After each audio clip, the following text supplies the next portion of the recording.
Continuamos hoy, amigo oyente, nuestro estudio del capítulo 14 de Levítico, y dentro del tema de la purificación ceremonial de la lepra, llegamos al aspecto de la purificación ceremonial de la casa en la cual había lepra.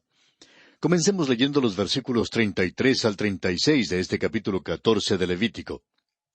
Habló también Jehová a Moisés y a Aarón, diciendo, Cuando hayáis entrado en la tierra de Canaán, la cual yo os doy en posesión, si pusiere yo plaga de lepra en alguna casa de la tierra de vuestra posesión, vendrá aquel de quien fuere la casa y dará aviso al sacerdote, diciendo, Algo como plaga ha aparecido en mi casa.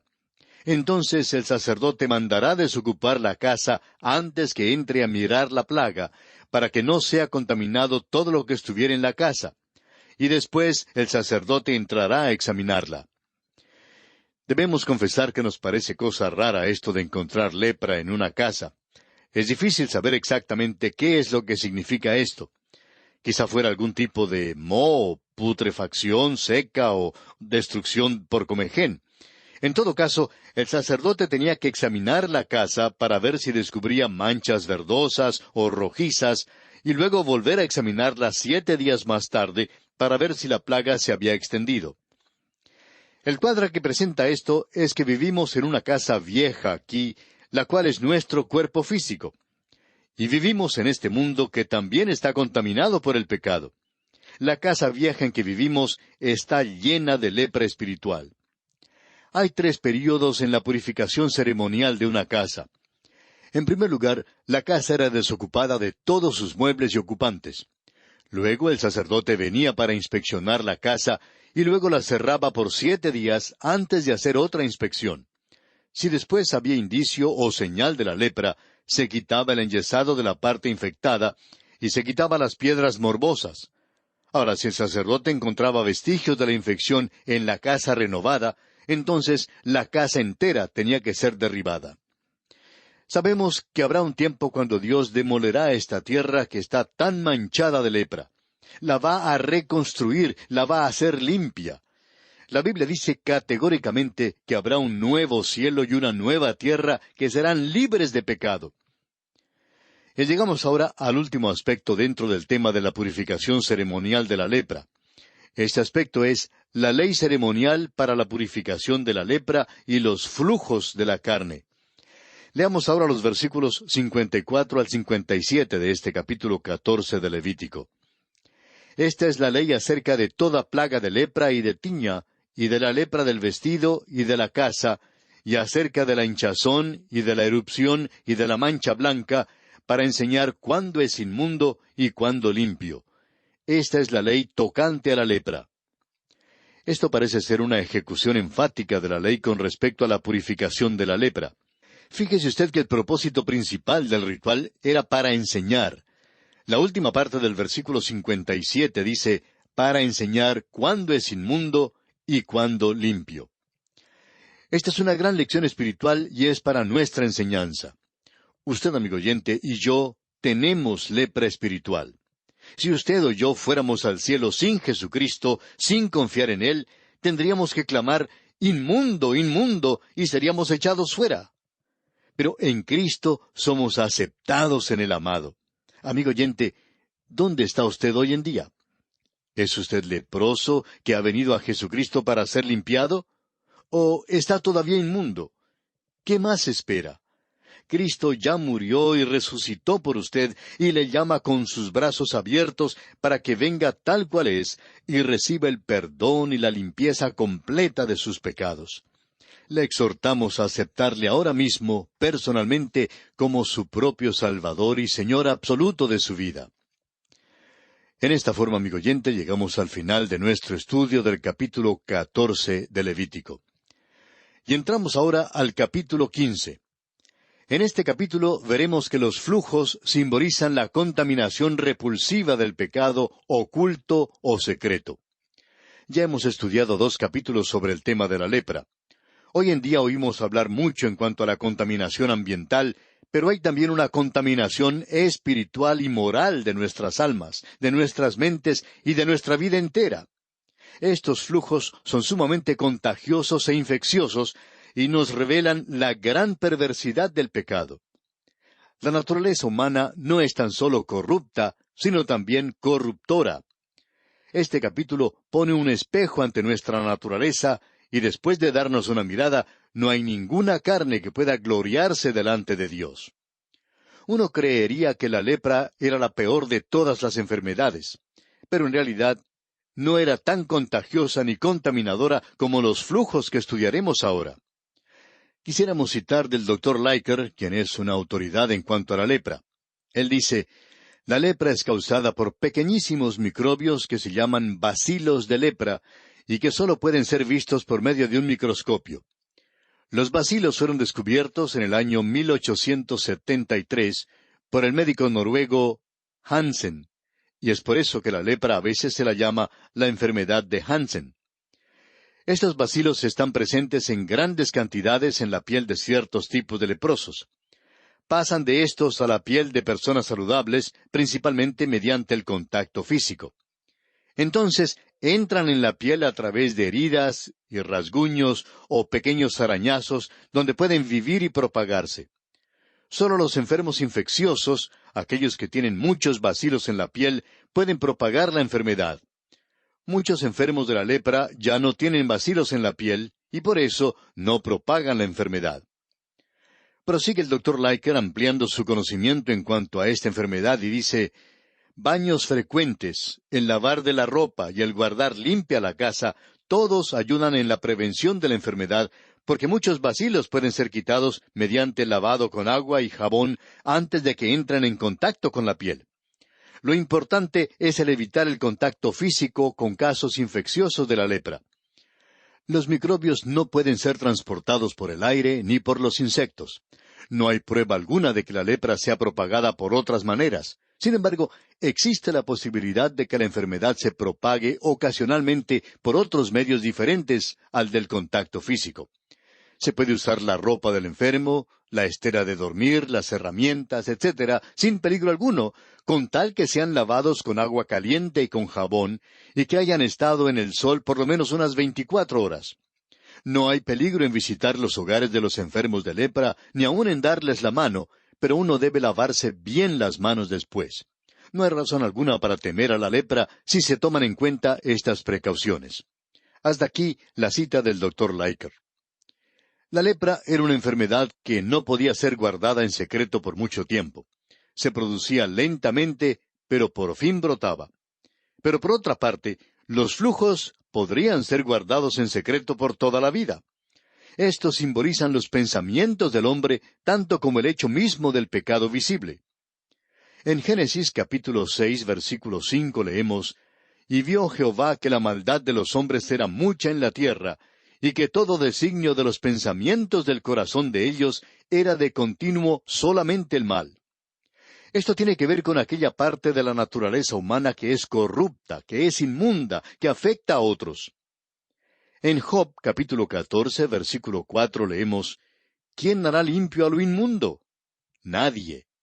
Y en el Salmo 19:12 encontramos estas palabras: ¿quién podrá entender sus propios errores? Líbrame de los que me son ocultos. El apóstol Pablo en su carta a los Romanos capítulo 7 versículo 18 declara: y yo sé que en mí, esto es, en mi carne, no mora el bien, porque el querer el bien está en mí, pero no el hacerlo. Y también en su primera carta a Timoteo capítulo 1 versículo 15 dice: palabra fiel y digna de ser recibida por todos, que Cristo Jesús vino al mundo para salvar a los pecadores, de los cuales yo soy el primero. Tenemos aquí la naturaleza del hombre que es oculta. Es posible que nadie más sepa de ella. Sabemos que ésta se halla allí en lo más profundo del corazón. Sin embargo, este pecado secreto puede ser pasado a otros. Goethe dijo: no he visto falta cometida que yo no sea capaz de cometer también. Y el Dr. Samuel Johnson declaró: cada hombre conoce algo sobre sí mismo que no se atreve a contar ni a sus más íntimos amigos. También el conde de Maistre dijo: no sé lo que sea el corazón de un malvado, solamente sé lo que es el corazón de un hombre virtuoso, y es terrible. Y Séneca dijo: ¿por qué es que no existe el hombre que confiese sus vicios? Es porque todavía no se ha desligado de ellos. Solo un hombre despierto puede contar sus sueños. El que todavía sigue pecando, amigo oyente, no está dispuesto a confesar sus pecados. Es como un hombre que todavía está soñando. Una persona tiene que despertarse antes de que pueda contar su sueño. La maldición del pecado ha afectado el poder del hombre en su propagación de la raza. El hombre solo es capaz de producir según su género. Un pecador solo puede engendrar pecadores. La misma fuente de la raza está contaminada. Muchos de estos flujos mencionados en este capítulo están relacionados a los órganos generativos de la raza. Por la mayor parte, tenemos referencias aquí a las enfermedades sociales o venéreas. Hay tanta suciedad y contaminación relacionada a los pecados sexuales que si conociésemos todos los resultados, veríamos que originan situaciones realmente aterradoras. El salmista en el Salmo 51, versículos 7 y 10, dice: Purifícame con hisopo y seré limpio. Lávame y seré más blanco que la nieve. Crea en mí, oh Dios, un corazón limpio y renueva un espíritu recto dentro de mí. Hoy en día se habla tanto de la supuesta nueva moralidad. Pero es interesante notar que esta nueva moralidad sigue produciendo las mismas enfermedades viejas. Hoy en día las enfermedades sociales, las enfermedades venéreas, están aumentando en una proporción alarmante. Están alcanzando proporciones realmente epidémicas en muchos lugares. Así es el pecado, aún en secreto. Le roba a una persona el gozo de su salvación. Parece extraño que Dios hablara tanto en cuanto a un tema tan repulsivo. Sin embargo, este capítulo le da al hombre una vista panorámica de la extrema perversidad del pecado. Al considerar este tema, debemos recordar las palabras del apóstol Pablo en su carta a los Romanos, capítulo 15, versículo 4, donde dice: Porque las cosas que se escribieron antes, para nuestra enseñanza se escribieron, a fin de que por la paciencia y la consolación de las Escrituras tengamos esperanza. Veamos ahora brevemente el bosquejo que seguiremos en el estudio de este capítulo 15. Como dijimos, el tema central es la purificación de los flujos, y consideraremos este tema bajo los siguientes aspectos. Primero, los flujos del hombre, versículos 1 al 18. En segundo lugar, los flujos de la mujer, versículos 19 al 30. Y en tercer lugar, la repugnancia y los reglamentos de los flujos en los versículos 31 al 33.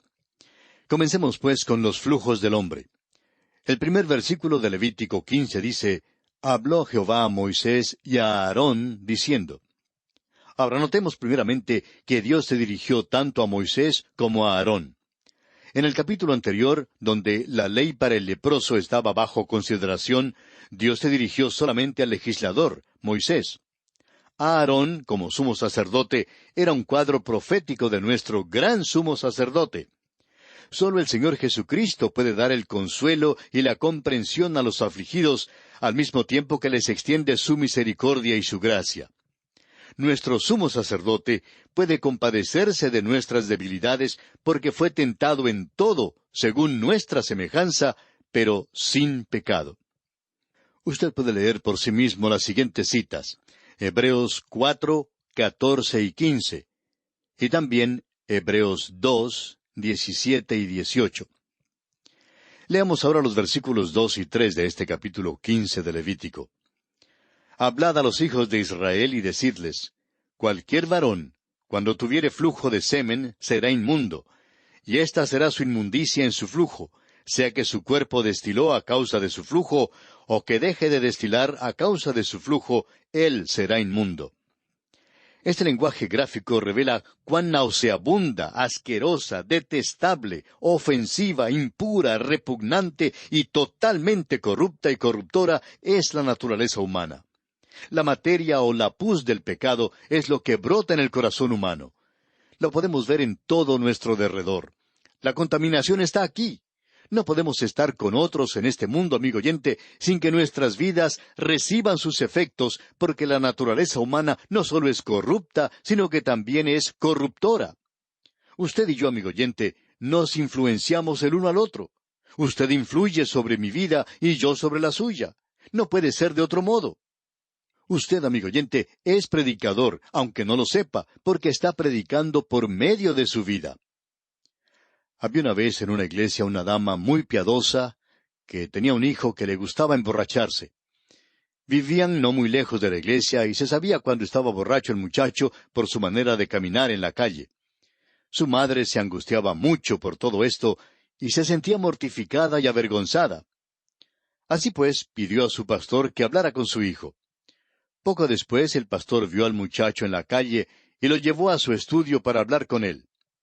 El pastor le dijo lo despreciable que era, le llamó pecador y sinvergüenza, le llamó de todo, y el muchacho simplemente se quedaba con la cabeza inclinada, aceptándolo todo. Luego el pastor le dijo, ¿no sabes que tú estás predicando por medio de tu vida? El muchacho, levantando la cabeza sorprendido, preguntó, ¿me está usted llamando predicador? Cuando el pastor le respondió que en efecto estaba llamándole predicador, el muchacho se levantó como pudo, considerando que estaba borracho, y quería pelear con el pastor. No le gustó en ninguna manera que el pastor le llamara predicador, pero no le importaba que le hubiera llamado pecador y sinvergüenza. Bueno, amigo oyente, no importa quién sea usted, usted es predicador. Está predicando algún mensaje mediante su vida. Usted, amigo oyente, está influenciando en la vida de los demás. La naturaleza humana es corruptora porque es pecaminosa. Aun el hombre que ha nacido de nuevo por medio del Espíritu Santo todavía lleva su vieja carne pecaminosa. Escuche usted las palabras del Señor Jesucristo en el Evangelio según San Mateo capítulo 15, versículos 18 al 20. Pero lo que sale de la boca, del corazón sale, y esto contamina al hombre, porque del corazón salen los malos pensamientos, los homicidios, los adulterios, las fornicaciones, los hurtos, los falsos testimonios, las blasfemias. Estas cosas son las que contaminan al hombre, pero el comer con las manos sin lavar no contamina al hombre. Es asombroso hoy en día que sean tantas las personas que tienen interés en las ceremonias religiosas. Observan cuidadosamente estas ceremonias religiosas, pero tienen un corazón que es tan sucio como lo peor. Amigo oyente, todos tenemos aquel tipo de corazón, a menos que haya sido limpiado por la sangre de Cristo Jesús. Santiago, en su Epístola Universal, capítulo 1, versículos 14 y 15, presenta esta verdad en forma muy práctica. Leamos este pasaje. Sino que cada uno es tentado cuando de su propia concupiscencia es atraído y seducido. Entonces la concupiscencia, después que ha concebido, da a luz el pecado. Y el pecado, siendo consumado, da a luz la muerte. Bien, amigo oyente, nuestro tiempo se ha agotado, así es que tenemos que detenernos. Continuaremos, Dios mediante, en nuestro próximo programa y confiamos que usted vuelva a sintonizarnos. Pero antes de cerrar este espacio, le recomendamos leer los próximos versículos de este capítulo 15 de Levítico, lo que le permitirá estar informado de lo que estudiaremos en nuestra próxima visita. Gracias por su atención de hoy, y es nuestra oración que Dios derrame sobre usted las ricas bendiciones del cielo.